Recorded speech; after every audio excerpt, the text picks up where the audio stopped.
Imagine running a hedge fund so secretive, nobody can quite explain what you actually do. But somehow, billionaires keep wiring you money anyway. Today, we're unpacking one of the strangest financial stories of the modern era, how Jeffrey Epstein built, managed, and maintained a mysterious fortune and the financial system that enabled it. This is not a crime documentary. This is a money story. And spoiler alert, the money story is weird. Epstein's financial engine was a private firm called J. Epstein & Co., founded in the 1980s. No splashy ads, no public track record, no explain it like I'm five brochure. Unlike most hedge funds, it didn't advertise. It didn't take money from the public. And it reportedly worked with only a tiny handful of ultra-wealthy clients, people like Les Wexner, the billionaire behind Victoria's Secret. Think of a hedge fund like a gym. Most gyms want as many members as possible. Epstein's gym? Invite only. No website, no sign on the door. You don't find it, it finds you. This kind of setup is often called a family office. Translation: a private money manager for the ultra-rich.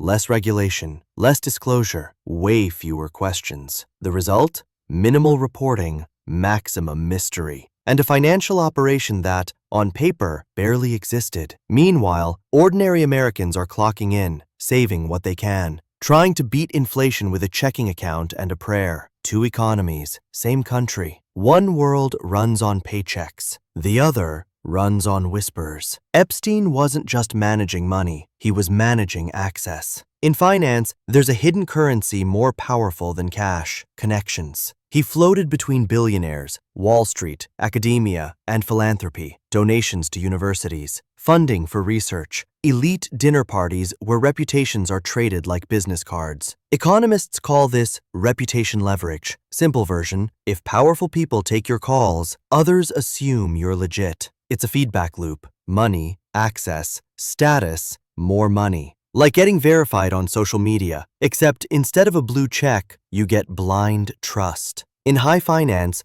perception becomes reality, and reality gets flexible. On the ground, regular Americans are watching CEOs get bonuses, banks get bailouts, and the rules bend for people who can afford better lawyers. When money talks, regulation tends to listen politely. Epstein's wealth wasn't just a stack of cash. It lived in real estate, investment vehicles, corporate entities, and offshore structures. Offshore finance isn't illegal by default. It's often used for tax efficiency, asset protection, and privacy. But here's the catch: every layer adds fog.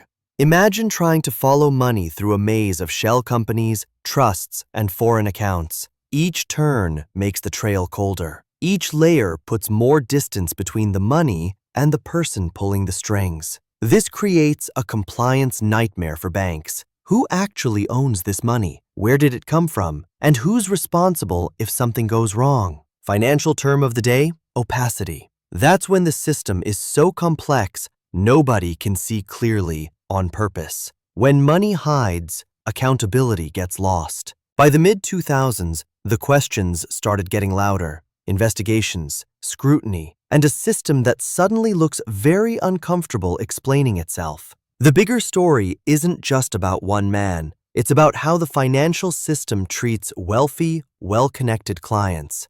Big banks, elite institutions, private wealth managers often operate on one quiet equation: high net worth equals high priority. When profit is the incentive, scrutiny can get negotiable. At the same time, America is watching the 2008 financial crisis torch retirement accounts and foreclose homes. Two collapses, different scales, same ingredients: complexity, leverage, and trust that wasn't earned. Different webs, same trap.